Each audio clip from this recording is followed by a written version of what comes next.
Hello and welcome to the Avon Somerset Police Federation podcast, a new series of pods that we're going to be launching on a regular basis. I'm sat here with Tom Gent, the chair of Avon Somerset Police Federation. Hello, Tom. How are you? Hi, Royston. I'm good, thanks. How are you? Yeah, very well. Thanks very well on this fine day. Tom, I thought I'd start by asking you, why have you decided as chair of the Federation to start and launch this podcast series? Well, one of the things I wanted to do when I became chair is kind of get out there a little bit more and show the officers what we're doing, kind of be a bit more open about what we're doing, just open up new lines of communication really and engagement. And actually last year, one of the things I really wanted to do was a podcast, and I just didn't get around to it. Totally failed. So start of 2026. This isn't a failure. Start 26 as you mean to go on. This is a success rather than a failure, Tom. Yes, absolutely. We're here and we're launched and we're ready to go. So, Tom, you say you want to sort of tell your members, tell your colleagues what you're doing. Let's ask you then, what are you doing? What sort of things are you doing for your colleagues? That's a big question. There's lots of them. There's some things that the Federation will always be there for officers when they're in trouble, when they need us. So, in fact, I was working most of the weekend and a post-incident after something happened, making sure those officers were looked after, making sure they had the right legal support. And that's obviously in the immediate aftermath, but there's other officers we're looking after. Some of the work is around misconduct, and we want to be there. Making sure we're supporting officers through that process. I should interrupt you there, Tom, as well. One of the new roles you're doing as well, or one of the new sort of emphases is on also supporting alleged victims of misconduct that are police officers as well. That's a real big push for you, isn't it, in 2026 as well? Yeah, absolutely. Yeah, and it's not just the individuals. It's some of it's around pressing for change to the system and looking at how we can improve things for the system for everyone. That is one of the things we're looking at, is how do we, because the National Federation did a survey recently and it was quite damning on how officers feel when they've reported things to forces, of how they've been dealt with themselves and supported through that process, and kind of what support is there for people who've been impacted by things. So that's something we're really keen to move on, and one of my goals for last year actually was making the case to the force to get some support for that. And I have to give credit to the force for that. They did listen.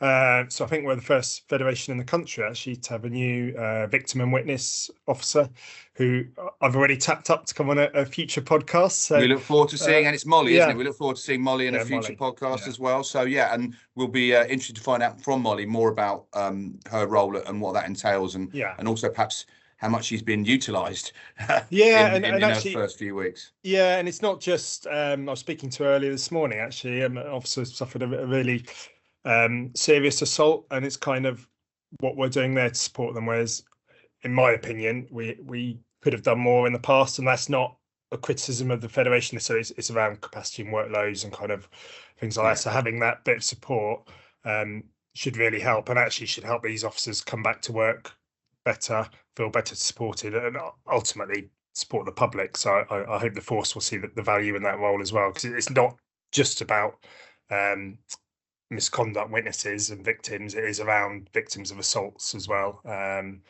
where we can do that a little bit more, I think. And Tom, you're, without going into specific details and specific cases, which for some reasons we can't at the moment, your force is very high profile, isn't it? It seems to have a lot of incidents that hit the national headlines as well as the regional and local headlines. In those senses, what are the main issues affecting your colleagues at the moment, would you say? Well, we're a big force. One of the biggest in the southwest. We've got Bristol, big urban centre, quite progressive. So we do see a lot of protest activity around there. But we also have Somerset, which is a geographically very large area. So I think it's a great force to work in, actually, having that variety. Some of the issues that we're seeing at the moment are similar to other forces, and workload is one of them, and kind of officers getting burnt out, just a constant pressure and workload that they have, and the knock-on effect of that is not being able to deal with the public and your investigations, your response times, all of that as well as you would like to. So we know there aren't enough police officers. constantly making that case to government, and we support the force in those arguments that we need fair funding. Individual officers are also struggling. We're seeing retention as an issue, so that comes down to pay. Again, onto that workload and conditions and how we support people. I talked about serious assaults before, how we're supporting those officers, or how, and not just physical assaults. I think you're just as brave if you go to a fatal accident, for example, and some of the trauma that officers see, and we've got to make sure we support them there. Those are the main issues. I think what colleagues would want to know is what are the Federation doing about it? You've rightly raised the concerns there, and the main issues that your colleagues are having. I think what colleagues would then subsequently ask is, what are you as the Federation doing about those issues, Tom? Yeah, and that is one of the reasons I was really keen on doing these podcasts, to get a bit more information about what we're doing there, because that is quite a common ask. What are the Federation doing? So I can talk to that a little bit. So yes, what are the answers? Yeah, what are you doing? So internally, I work with the Chief Officer Group. One of the things I've done over the last years is try to have a good relationship with them, and I hope they feel the same. That doesn't mean agreeing with them all the time. That doesn't mean being afraid to stand up to them or saying things they don't like. That means having constructive dialogue. So where there are shared things that we want to do, we can move forward there. I mean, Molly would be a great example of that. Yeah. And where there are disagreements, we can look at the way forward there. Sometimes that may need to be going all the way to court and getting legal advice and all of that. But I do think there's a lot to be said for having good relationships. Externally is really important. There's some important stakeholders there. So I meet with some of our local MPs and try and get the message out there about exactly the struggles we were talking about. And I know some of those MPs have actually used some of those meetings when they've taken that back to Parliament and spoken to their colleagues. So just that understanding about what the pressures we're under, and also the public as well. It's really important the public see that, because our role in the Federation, we've got a little bit more freedom there, because police officers is really difficult, because you have your regulations, police force very well controlled to speak freely. You couldn't go and meet politicians and talk about policing and the struggles of police officers, but actually that is one of my roles. So I take that responsibility really seriously, to speak for everyone and try and do that. And have you got anything like that lined up in the next coming weeks and months? Yes, I'm always looking at kind of engaging with MPs. Their Fridays tend to be the days they're back in their constituencies. They're in Parliament Monday to Thursday, so got a couple of meetings lined up there. Our own PCC as well is quite important. So yeah, try and see her, and that engagement with chief officers is constant. We'll try and attend other key meetings in the force, so the voice of the front line's heard. Yeah. And what would you say to your colleagues watching this or listening to this around what they should do if they have worries and if they have concerns? Where should they go? Who should they turn to? I mean, we're always happy to speak to anyone about anything. So by all means, do come to us. It really does depend on what those concerns are, what your worries are. I mean, the force does have welfare provision. Supervisors should be doing some of these things, but we know that's not always the case. So absolutely come to us, and we can make sure some of those things do happen, that we can hold the force to account a little bit where they're not providing what they should provide, and where there's gaps, we can look to support filling them and change policy, change procedure if needed. I'll ask you then around what the College of Policing are asking now. You've mentioned supervisors not always being at their best, and the College of Policing is looking into leadership in policing now. Leadership can be a sergeant, it can be the chief constable, as we know. Leadership can come from PCs as well, of course. What would be your input to the College of Policing around how we can improve leadership? It's about valuing people. Policing is a people service, really. The vast amount of taxpayers' money spent on policing goes on police officers and police staff, and it's about looking after those people properly. It's no good grinding someone into the ground. Just keep on loading them up with work, and eventually they'll break. And that's no way to look after your precious resources. That sounds like the wrong word, doesn't it? These are people. Yeah. So it's absolutely looking after your people, getting the best out of them.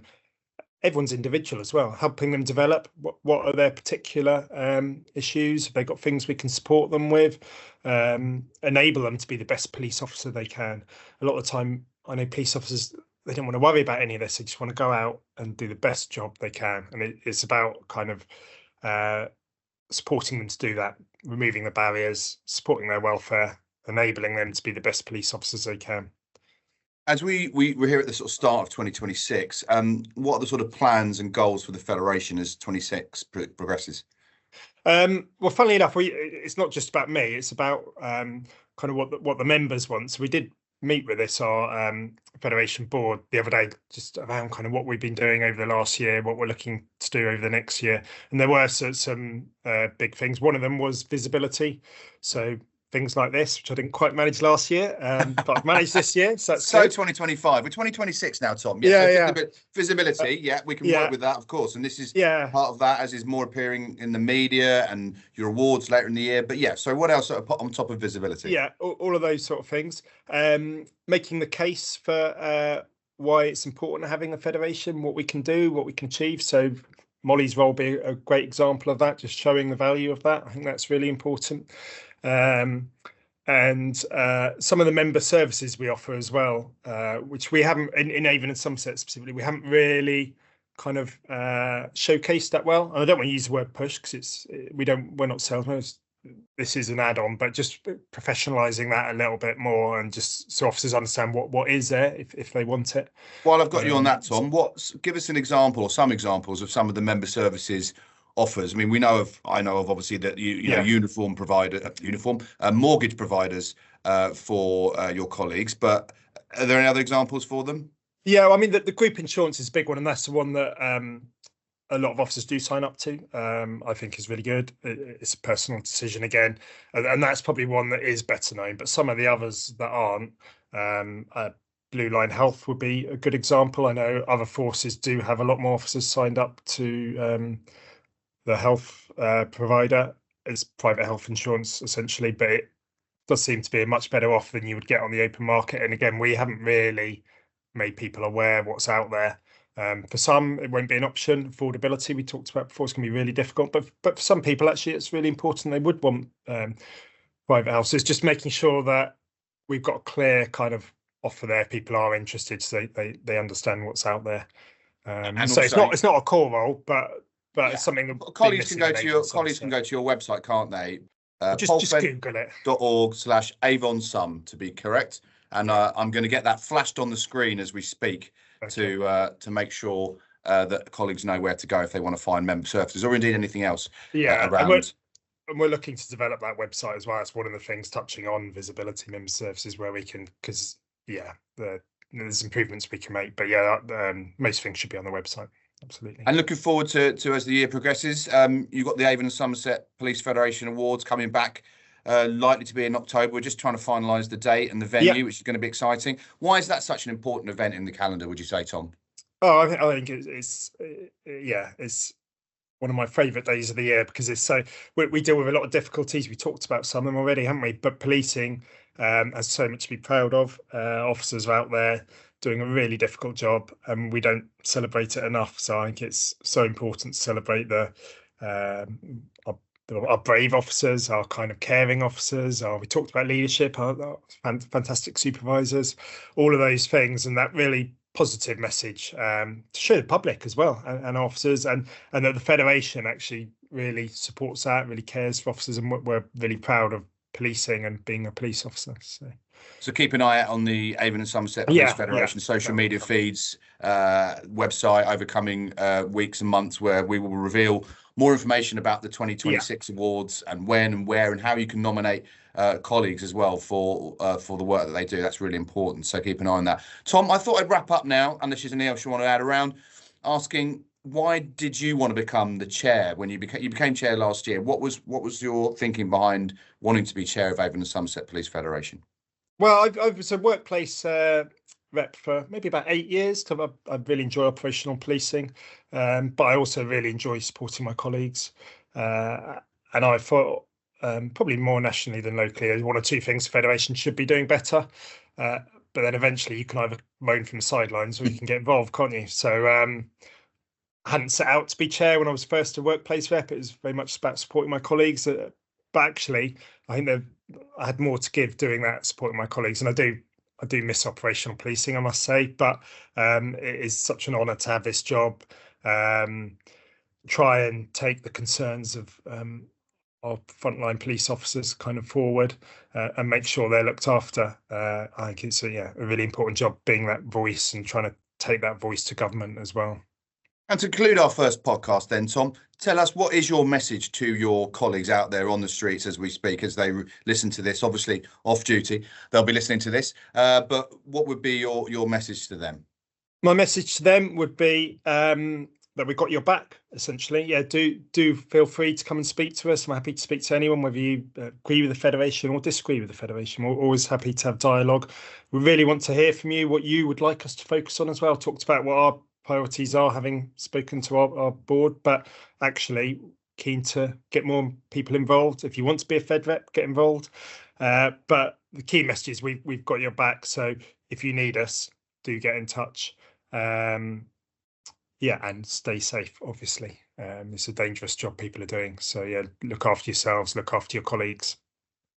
Please do, and we'll be focusing on that as the year progresses around some of the incidents that we can't talk about right now, that your colleagues have been involved in and the dangers that they face. It's a really important point to make. And please do feel free to message the Federation if there's any topics that you'd like us to focus on upcoming podcasts as well.